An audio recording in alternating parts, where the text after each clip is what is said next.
I mean, we'll talk about Danish football or Danish supporters, and certain clubs in Denmark who have a reputation, Brøndby being one. And I think it's more noticeable with Brøndby when they play a local rival, like Copenhagen. But when they've been at Randers, I think they've been well behaved. But I think in a lot of clubs, there's always a minority. There might only be a few, but that few gets the spotlight. You know, everybody seems to talk about it, and sometimes it's wrong, because you have to be careful that some of them supporters, if you want to call them hooligans, can spoil it for everyone. You know, but most of the other clubs, Michelin, Aalborg, Odense, it's fine. I think FC Copenhagen can have a little bit of reputation, but really they're the clubs that in Denmark who are labelled a bad element of supporters. I mean, as far as hooligan concerned, if that's the right word, I don't know, but there's some nasty people, nasty supporters. In England, going back when I played in the 70s,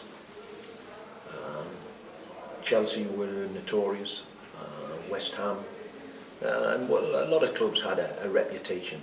But I think with the culture over the years, how it's changed, it's not too bad. But I think you'll always find that it can flare up. It can happen. It can happen. I mean, when we talk about England, we talk about Denmark, Holland are just as bad, and Germany. But out of all the countries, it seems to be England who seem to get more focus than what other clubs do.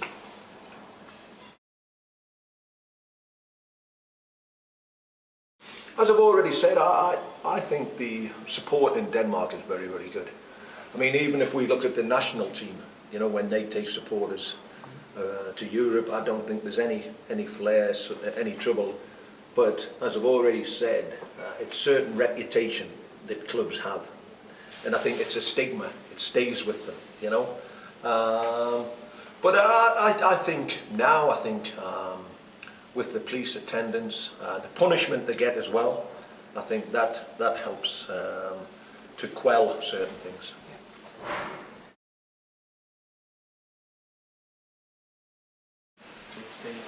Yeah, but do you class that as being hooligans? You know, you know, I don't know if it's flares to create an atmosphere. I know it's not safe because you don't know where they're going to land, and I think, you know, the security again will get tight again, and they'll check supporters coming in. So I think hopefully we'll see an end to that as well, because it can be a distraction for not only the supporters but for players as well. Pardon? As I said, when I played in the 70s, I mean, my first club was Sunderland, and I wouldn't say they were hooligans. I think they were more vocal, and they would criticise the players, but there was no rivalry between supporters, because sometimes the supporters from away team would go and mix with the home supporters. So I think sometimes it was good atmosphere, but the other times it was an atmosphere that was created by supporters not fighting among themselves, having to go with the team for not doing well. But in terms of, as I already said, there was reputations that some clubs had in England. Leeds was one, West Ham was one, Chelsea was one, and there was numerous ones. But I think it's quieting down, but it can always happen. It can always happen, and when you see it happen, the news publicise everything. You know, whether they should just keep a low key on it, I don't know. But the World Cup will be interesting to see what happens in the World Cup.